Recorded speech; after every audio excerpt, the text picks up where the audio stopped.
Vamos então à resolução do exercício 2.2, que é escrever um comportamento, escrever um método que receba dois inteiros como parâmetros e retorne e os retorne em ordem crescente, tá certo?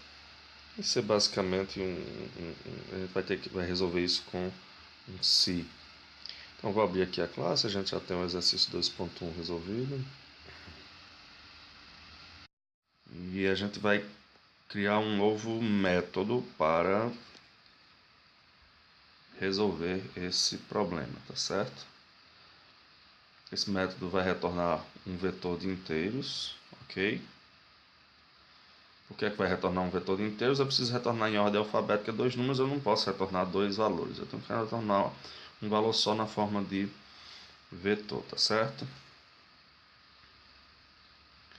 O public a gente já viu na questão anterior. Vou chamar aqui de ordenar. Era para ter chamado de exercício. Era para ter chamado de exercício 2.2, mas tudo bem. Passar dois parâmetros, um número, outro número.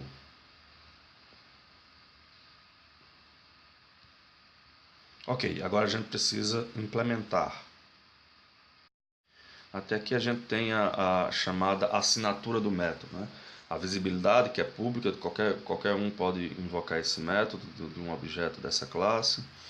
O tipo de retorno, que é um vetor de inteiro, o nome do método e quais são os seus parâmetros. Resolver isso já resolve muita coisa, certo? Quem fizer isso já está bem encaminhado para resolver o problema. O resto que a gente vai fazer aqui embaixo agora vai ser basicamente algoritmo, tá certo? A gente precisa de um algoritmo que faça com que seja retornado um vetor com esses dois números ordenados. Vamos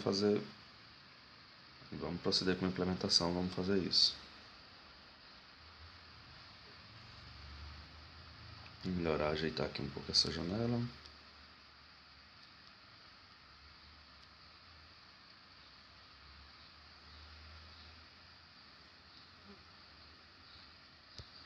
Então eu vou criar um vetor para armazenar o resultado, tá certo? Um vetor de inteiros, é dessa maneira que a gente cria o vetor de inteiros em Java. Eu preciso de dois inteiros especificamente, então já vou criar com esse tamanho, um vetor de tamanho pré-definido. Vou fazer um if simples, né? Se um número for maior do que o outro número, isso significa que no resultado o outro número tem que vir na posição 0, porque o outro número é menor e eu quero em ordem crescente.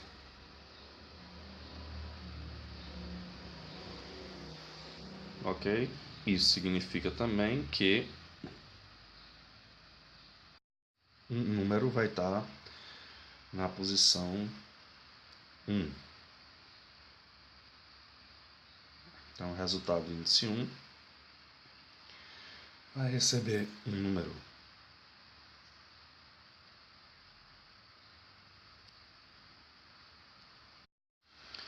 Fazer um else, tá certo?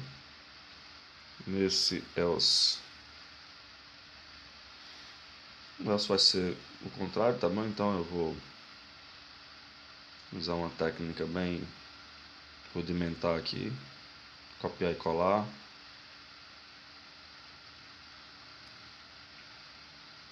Tem gente que usa isso para fazer discurso, então eu posso usar aqui também com a gente, né? Vou só trocar aqui o 1 pelo 0, tá certo?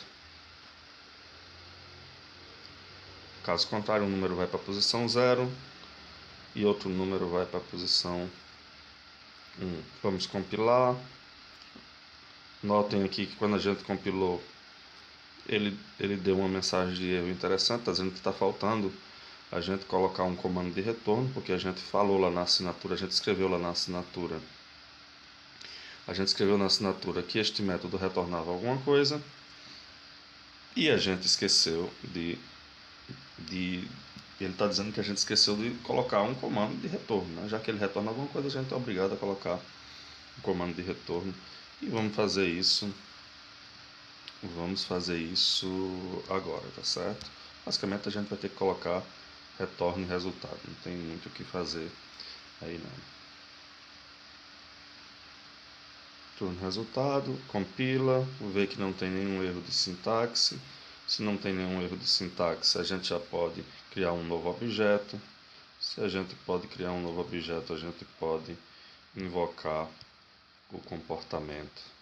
Os comportamentos, né? A gente definiu mais de um, mas a gente vai usar esse que a gente acabou de implementar, que é ordenar. Se vocês quiserem chamar de exercício 2.2, vai ficar até mais interessante. Percebam que quando a gente chama o método, né, vai abrir aquela janelinha do BlueJ, o BlueJ vai abrir aquela janela, porque o método recebe parâmetros e a gente vai ter que fornecer esses parâmetros para o método, tá certo?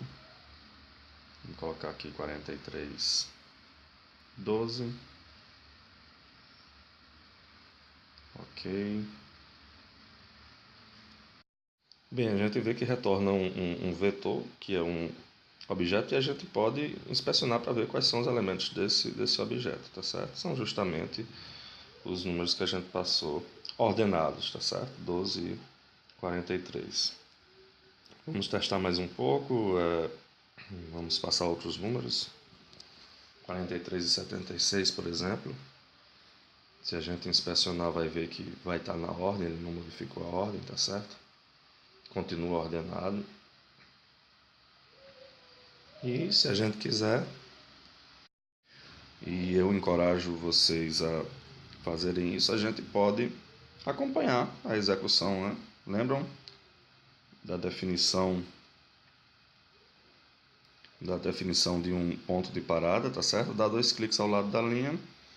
Quando a gente chamar o método, ele vai parar aqui. Quando a gente chamar o método em qualquer objeto dessa classe, ele vai parar por aqui. É isso que a gente vai fazer para acompanhar, para ver como é que se deu a execução. Essa prática é interessante para que a gente possa descobrir mais para frente eventuais erros semânticos, tá certo? Erros na execução.